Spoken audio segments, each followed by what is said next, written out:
Ja, tjena hörni, välkommen tillbaks igen. Ja, vi ska gå in till avgn avsnitt. Avsnitt 80. Ja, då sitter jag här och äter lite godis.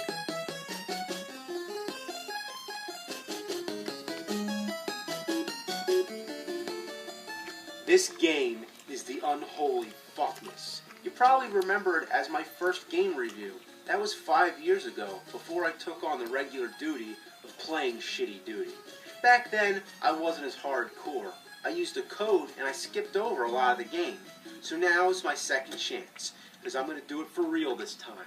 I only scraped the surface off this smelly turd, and after that, it really starts to stink. Just to clarify, though this game is terribly flawed, it still has a lot of nostalgic value for me. The graphics and the music are fantastic, and it still has that Castlevania atmosphere.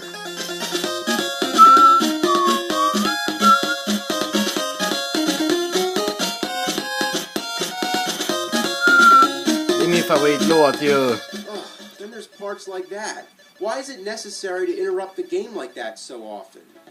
You need hearts to buy stuff, and when you die, you lose all your hearts, and you have to start from scratch. So if you're trying to buy something, your best bet is to stay in one spot that you feel safe, and just keep killing the same enemies over and over. I mean, what fun is that? When it's nighttime, you're just totally screwed, because the stores are all closed. So the only thing you have to do is just wait for daytime, and chase zombies around. Ugh, get over here, you fucking zombie piece of shit.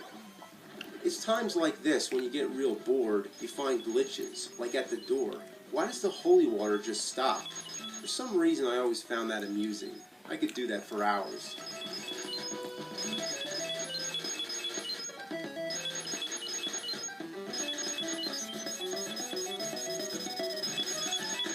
This is the first Castlevania game to adopt a non-linear style, where you have to roam around and explore. It's a neat idea, just not executed too well. The whole plot is that after Simon destroyed Dracula in the first game, all his body parts were scattered into different mansions. Now, Simon has to rid the curse of Dracula once and for all, and to do this, he has to go into each mansion and throw a fucking oak stake at an orb. We now possess Dracula's rib. Or wait, possess? Possess? Are you kidding me? Well, anyway, it's boggled my brain to no end. How is anybody supposed to know to throw an oak stake at an orb? So I found this one clue. It reads, a symbol of evil will appear when you strike the stake. Gee, that really helps. Couldn't it at least mention, like, where you're supposed... A pear? A pear? Does anybody proofread this shit? It only goes to show how much effort they spent on the game when they can't even get the fucking text right. The text itself seems to be one of the main issues. Not just spelling errors, but the information too. It seems like they're giving you clues, but they never make any sense, and most of the time they're just flat out lies. In adventure games, especially RPGs, getting clues is a big part of the game. So as a gamer, you're inclined to regard what they say as true. After all, why else would it be in the game? To confuse the shit out of you, that's why. The part that's disturbed me the most is that when you walk in this house, you find this old creepy bitch sitting on the floor. Looks like roadkill with a mop on top. She says, let's live here together. Okay, fine, we'll just live here. Yeah, so, nice place. To sum things up, reading anything in this game is just as useless as the guy in Zelda 2 who says, I am error. That's why this is what you call a Nintendo Power game.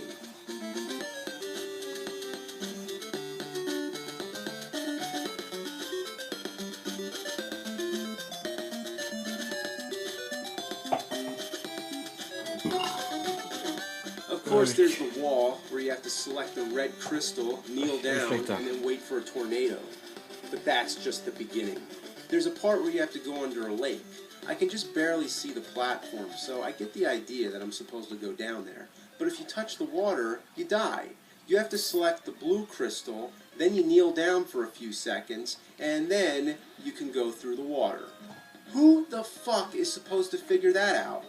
There's another spot where you have to go into a cemetery and drop a piece of garlic so you can get a silver knife. Who's this person in a robe who waits in a cemetery for someone to come by and drop garlic? So there's the cryptic parts, but then there's parts which are just plain annoying. Some of the jumps are outrageous. Oh, man, get up there!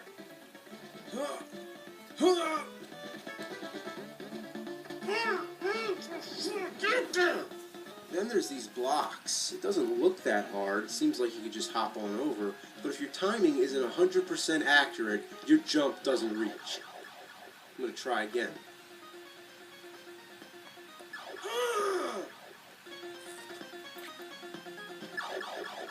This game is poopy.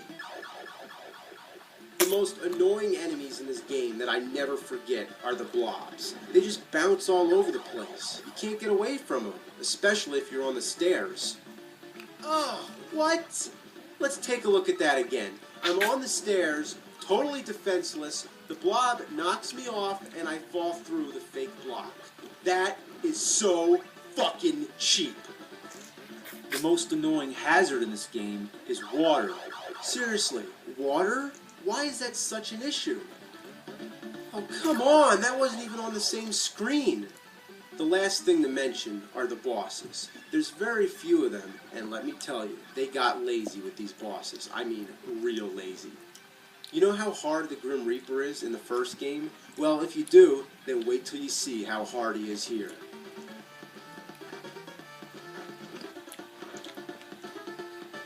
Damn, I'm lucky I got past that Grim Reaper. Then, of course, you walk through an empty castle to fight the easiest end boss in video game history. And there you have Castlevania 2. Well, that was a mouthful, but we should conclude this episode with the last of the NES trilogy, Castlevania 3, Dracula's Curse. In this game, you take control of Trevor Belmont, an ancestor of Simon's who battles Dracula for the first time, making this game a prequel.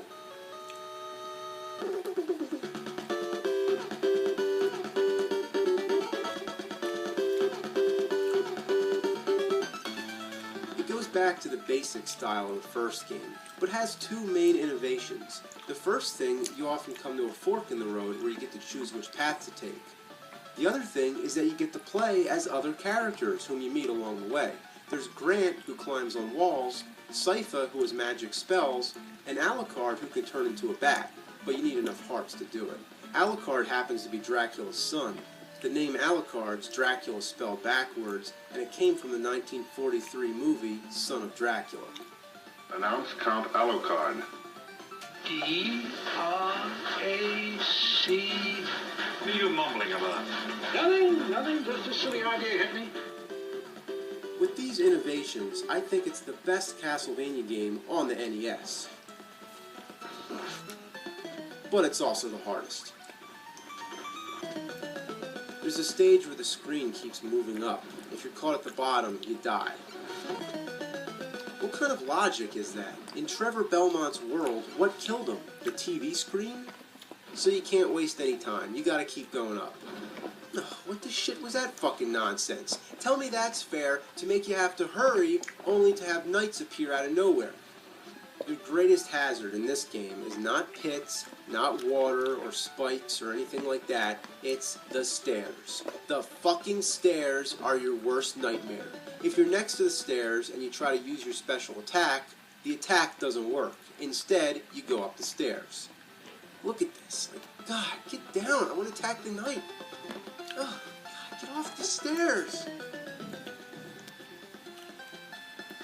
Oh, God, you're defenseless. When you're on the stairs, your ass is fucked.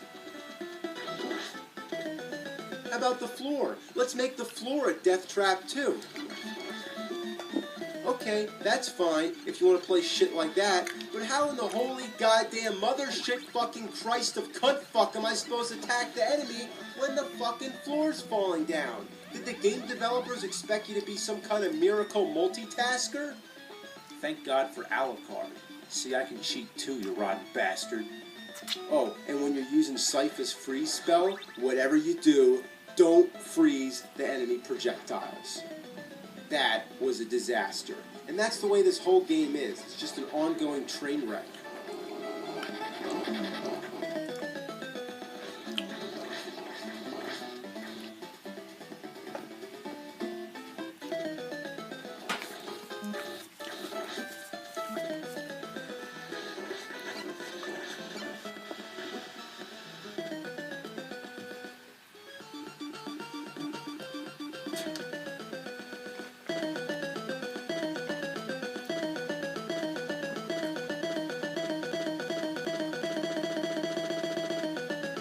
This fucker's got no mercy. This is the reason why Game Genie was invented. But I'm not doing that because I'm going to do this legit. Now where's that extra live code? Help me. That's it. You spell help me. Isn't that the most appropriate password you ever heard? Because anyone who plays this game, that's exactly what you're thinking. I've made it to Dracula, but never beaten him. Wherever you stand, 2 towers of fire come up, trapping you, while another tower comes up in the middle. How are you supposed to dodge that? It gets you every time. The worst thing about this is that when you die, it doesn't start you back at the stairs. No, not like the other games. Instead, it sends you all the way back to the beginning of the stage. It's fucking relentless. And Dracula has 3 forms. You're telling me you have to make it all the way through the stage and fight 3 forms of Dracula without any fucking continues or power-ups? Are you mad? How are you supposed to do that?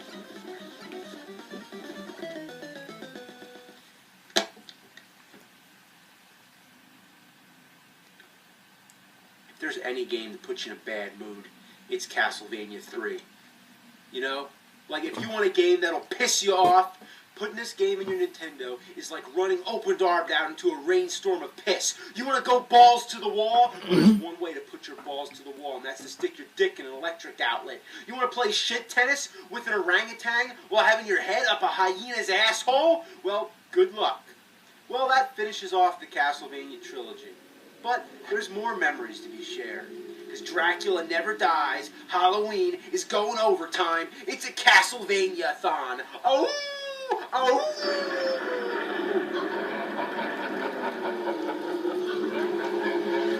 Japp.